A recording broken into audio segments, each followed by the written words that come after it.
बिस्मिल्लाहिर्रहमानिर्रहीम जी, अस्सलाम वालेकुम मेरी प्यारी यूट्यूब फैमिली। कैसे आप सब लोग? उम्मीद करते सब लोग ठीक ठाक होंगे, खैर खैरियत से होंगे। मेरी तरफ से आप सबको रमज़ान की बहुत बहुत बहुत बहुत मुबारकबाद हो जी।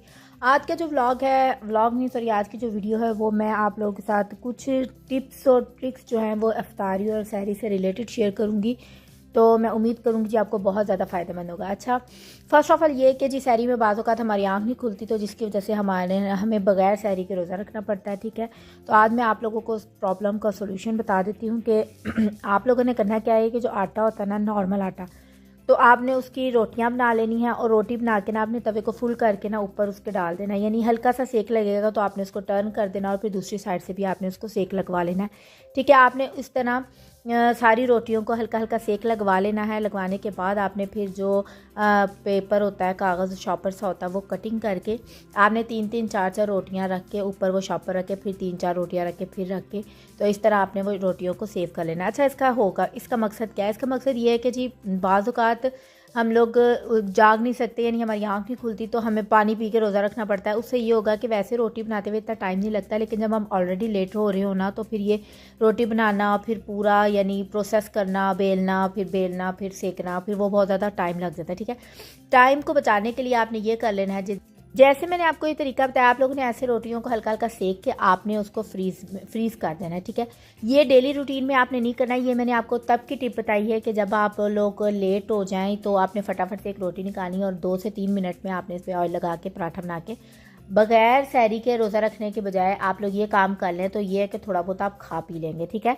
उम्मीद करती हूँ आपको पसंद आई होगी। नेक्स्ट टिप ये है जी, धनिया मैंने कटिंग किया था, तो धनिया में मैंने एयर टाइट जार लेके यानी एक बॉक्स लेके उस पर मैंने कागज़ लगा के और फिर धनिया मैंने उसके अंदर रख दिया। उससे ये होगा कि धनिया आपका लॉन्ग टर्म चलेगा, बिल्कुल भी ख़राब नहीं होगा। ठीक है, और मज़ीद वेजिटेबल से रिलेटेड मैंने इसी चैनल पे हैक्स बहुत सारे शेयर किए हुए हैं। आप लोग पिछली वीडियोस को जाके विज़िट करें, आप लोगों को बहुत फ़ायदा होगा। अच्छा जी, नेक्स्ट ये है कि जो दही बड़े होते हैं, अब अपनी अपनी ज़ुबान में लोग इसको कोई दही पल्ले कह लेते हैं, कुछ दही भल्ले कह लेते हैं, कुछ दही बड़े कह लेते हैं, जो मर्ज़ी आप लोग कह लें। लेकिन ये जो फुल्कियाँ होती हैं, जिसको जो हम पंजाबी में यानी जिसको हम पलिया कहते हैं, ठीक है, वो अगर हम लोग आपको इस टिप दूँ, नॉर्मल पानी के बजाय अगर आप लोग थोड़ा सा नीम गर्म पानी लेकर आप उसमें ये डाल के रख देंगे, तो आपको जिधर ये घंटा लेती हैं गलने में, उधर या आधे टाइम में ये नॉर्मल गल जाएंगी और सॉफ्ट हो जाएंगी। ठीक है, क्योंकि ये हार्ड होती हैं। जो लोग खाते होंगे उनको पता होगा। तो आप लोगों ने इसको ना नीम गर्म पानी में यानी थोड़ी देर के लिए रख देना, तो ये खुद ब खुद ज़्यादा जल्दी सॉफ्ट हो जाएंगी। ठीक है, ये भी टिप थी। नेक्स्ट टिप ये है कि जो दही भले ही हम बनाते हैं, तो उसमें जब हम आलू डालते हैं, तो बाज़ लोग जो होते हैं ना, वो आलू बॉईल करके डालते हैं। ठीक है, यानी आलू बॉईल यानी पूरा आलू उबलने के लिए रख देते हैं और उसको बॉयल होने के बाद छीलते हैं और फिर उसको कटिंग करते हैं। ठीक है, उससे प्रॉब्लम ये होती है कि एक तो एक शेप में आपके आलू नहीं कटते, तो वो अच्छे भी नहीं लगते।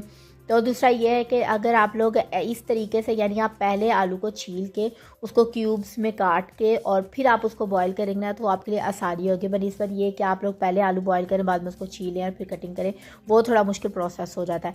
तो आप लोग अगर ये वाला प्रोसेस करें तो आपको ज़्यादा आसानी होगी। ठीक है, तो मैंने कहा ये भी आप लोगों के साथ शेयर कर दूँ। अच्छा, यहाँ पर जो मैं खुद कर रही हूँ ना, इफ्तारी में यहाँ पर बना रही थी, तो मैं साथ साथ वीडियो रिकॉर्ड कर रही थी। मैं कहा थोड़ी आप लोगों के लिए भी अपनी जो मैं टिप्स ट्रिक्स यूज़ करती हूँ आप लोग के साथ भी शेयर कर दूँ। ठीक है, अच्छा जी, प्याज जब हम काटते हैं दही पल्लों में, जब हम प्याज काटते हैं ना, तो वो बहुत बारीक होना तो अच्छा लगता है, मोटा मोटा प्याज खाने नहीं होता। तो उसके लिए आपने क्या करना है, आपने पीलर जिसे हम छिलके उतारते हैं ना, आपने उस पीलर की मदद से प्याज छीलना है। आप यकीन माने बहुत बारीक और बहुत मज़े का प्याज कटेगा।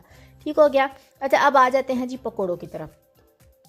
पकोड़े मैं बना रही थी, तो मैंने कहा आप लोगों के साथ शेयर कर दूं कि मैं पकोड़ों में क्या क्या डालती हूँ और मैं किस तरह पकोड़ों का मसाला बनाती हूँ। ठीक है, ऑफ ऑल ये है कि जी हम लोगों ने प्याज तो कंपलसरी होता है जी, आप लोगों ने प्याज कट कर लेना है। वो आप लोग यानी मोटा कर ले, छोटा कर ले, बारीक कर ले। पकोड़ों में तो जैसा मर्जी हो चल जाता है, दही पल्लों में बारीक चलता है। ठीक है, अच्छा, साथ ये है कि जी मैंने ना जो दही पल्लों के लिए जो चने जो डलते हैं ना, वो मैंने ऑलरेडी बॉईल करके ना मैंने फ्रीज़ करके ऐसे पैकेट्स बना के रख दिए थे।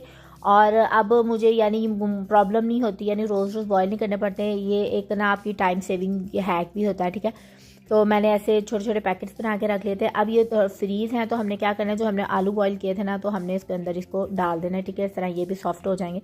और दोनों चीज़ें यानी बिल्कुल साथ ही नहीं डाल देना, यानी आलू आपके जब बॉईल हो जाए ना, तो बस ये कह लें कि आपने ये डाल के तो साथ ही चूल्हा बंद कर देना है। ठीक है, सिर्फ इनको अलग करने के लिए। ठीक हो गया।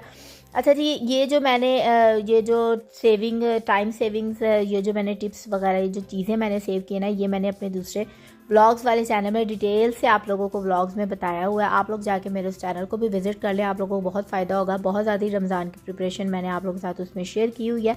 तो इस तरह ये चने बॉयल करके रखना, समोसे बनाना, रोल बनाना, पालक फ्रीज़ करना, ये चटनी बना के रखना, इस तरह की चीज़ें जो हैं वो सारी मैंने अपने व्लॉग में आप लोगों के साथ शेयर की हुई हैं। आप लोग जाके मेरा ब्लॉग देखें और आप लोगों को मैं उम्मीद करती हूँ बहुत बहुत बहुत फ़ायदा होगा। डिस्क्रिप्शन में मैं अपने दूसरे व्लॉगिंग वाले चैनल का लिंक दे दूँगी, तो must visit my vlog channel. अच्छा जी, अब जी पकोड़ों में मैं प्याज डालती हूँ जी, टमाटर डालती हूँ और शिमला मिर्च डालती हूँ, यानी मैं वेजिटेबल ज़्यादा डालती हूँ, ठीक है। और मैं सारी जो पकोड़े की कटिंग होती है ना वो लंबी लंबी करती हूँ। आप लोगों को नज़र आ रहा होगा मैंने शिमला मिर्च भी लंबाई में काटी है, प्याज भी और टमाटर भी और बंद गोभी भी। आप ये देखें कितनी बारीक बारीक लंबी लंबी मैंने काटी हुई है। इवन के जो आलू होते हैं ना मैं वो भी बहुत बारीक काटती हूँ, बहुत लंबे लंबे पतले पतले काटती हूँ, ठीक है। जैसे हमने ये आप देख लें कि नॉर्मल इस तरह हमने कटिंग कर लेना है। कटिंग करने के बाद अब ये बहुत ज़्यादा बारीक हो जाते हैं, एक एक पकड़ के काटना बहुत टाइम लेता है। तो टाइम सेविंग है कि आपने ऊपर नीचे 4-5 आलू रखने और फिर आपने ऐसे इसको कटिंग बोर्ड पे रख के आपने इसको बारीक बारीक काट लेना, बहुत बारीक से कटते हैं।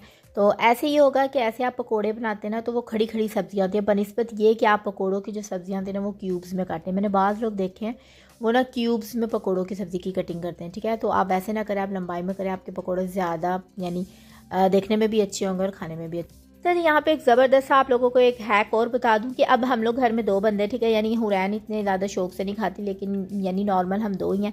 तो यहाँ पे बहुत ज़्यादा सब्जियाँ मैंने काट दी थी, ठीक है। ये मैंने जान के काटी थी क्योंकि इसलिए रोज़ रोज़ ना एक आलू, एक प्याज, एक शिमला मिर्च नहीं कटिंग होती। तो मैं क्या करती हूँ, मैंने अब यानी आज मैंने पकौड़ों की सब्ज़ी ज़्यादा कट कर ली है ना, तो मैंने उसको ना एक बॉक्स में डाल के ना, ये देखें, एक बॉक्स में डाल के ना मैंने रख देना और इसको मैंने ना फ्रिज में रख देना, ठीक है। नेक्स्ट 2 डेज़ मेरे पकौड़े इससे बन जाएंगे क्योंकि 2-3 दिन में तो ख़राब नहीं होती। तो ये होता है कि आपका टाइम सेविंग होता है। नेक्स्ट डे आपने सब्जियां कटी होंगी, आपने वो निकालनी है और आपने इसीलिए अपने पकोड़े बना लेना है। दूसरा है कि जी मैंने पालक काट के उसको धो के मैंने छोटे छोटे पैकेट्स बना के फ्रीज़ कर लिए थे। और फिर फ्रीज़ पालक जो है वो आपने सारे मसाले में मिक्स नहीं करनी, आपने अगर उठानी है सब्जियां तो उठा ले और जिस टाइम आपने पकोड़े बनाने हैं जितनी सब्जियों के उसमें आपने पालक डालनी है, ठीक है। ये पॉइंट आप लोगों ने याद रखना है। अगर आप सारे मसाले में पालक डाल के अगर आप आधा मसाला उठाएंगे, सब्जियां उठाएंगे, तो वो फिर पालक फ्रीज़ हुई हुई है तो वो पानी छोड़ देगी, ठीक हो गया। अच्छा, मज़ेदार सा है कि यहाँ पे या भी मैं आप लोग के साथ शेयर कर लूँ कि जी आप लोगों ने पकोड़े में ना, पकोड़ों के मसाले में ना जब बेसन डालना है, नमक मिर्च डालनी है, तो आपने 2 चम्मच दही के डाल देना। आप यकीन माने आप लोगों के इतने टेस्टी और इतने क्रिस्पी पकोड़े बनेंगे, आप लोगों ने आज तक ऐसे पकोड़े नहीं खाए होंगे। मेरे कहने पे एक दफ़ा दही लाजमी डाल के ट्राई करें, ठीक हो गया। और ये यहाँ पे एक और भी मैं आप लोगों को हैक बता दूं कि आप लोगों ने ना 2 से 3 चम्मच बेसन लेने हैं। अगर बेसन कम लेंगे ना तो पकोड़े आपके क्रिस्पी बनेंगे, अगर आप बेसन ज़्यादा लेंगे तो आपके बेसन ही पकोड़े बनेंगे, ठीक हो गया। नेक्स्ट ये है कि जी मैंने रोज़ समोसे कीमे वाले बना के इस तरह मैंने पैकेट्स बना के और मैंने ऊपर कीमा रख के लिख के उसको फ्रीज़ कर दिया था ताकि आसानी हो। और बस ये टाइम सेविंग होता है कि आप लोग फटाफट 2-3 निकाले, जितने आपने बनाने आप उतने फ्राई कर लें, आपका टाइम बच जाएगा। अच्छा जी, एक मज़ेदार सा आपको है कि यहाँ पे बताऊँ, टिप बताऊँ कि आप लोगों ने जो ऑयल फ्राई करने हैं, पकोड़े फ्राई करने हैं, समोसे फ्राई करने हैं, तो आपने वो नॉर्मल ऑयल की बजाय आपने सरसों के ऑयल में करने हैं। तो एक तो हेल्थ आपकी ठीक रहेगी क्योंकि जो ऑयल होता है वो ऐसे हेल्थ के लिए अच्छा नहीं होता, तो सरसों का ऑयल ठीक रहता है। और दूसरा ये कि आप लोगों की जिधर किलो ऑयल लगता है उधर आपका आधा किलो लगेगा। जो सरसों का ऑयल होता है वो बहुत कम यूज़ होता है, ठीक है। और जी ये मज़ेदार सी मैंने आलू बुखारे की चटनी बनाई थी। इसकी जो रेसिपी है वो भी मैं दूसरे व्लॉग वाले चैनल पे शेयर कर चुकी हूँ, आप लोग जाके देख लें। बहुत मज़े की है, बना के आप फ्रीज में रख दें और टाइम सेविंग है। पकोड़ों के साथ खाने का बहुत मज़ा आता है। ज़्यादातर जब चना चाट बनती है उसमें डालें तो आपको बहुत मज़ा आएगा, ठीक है।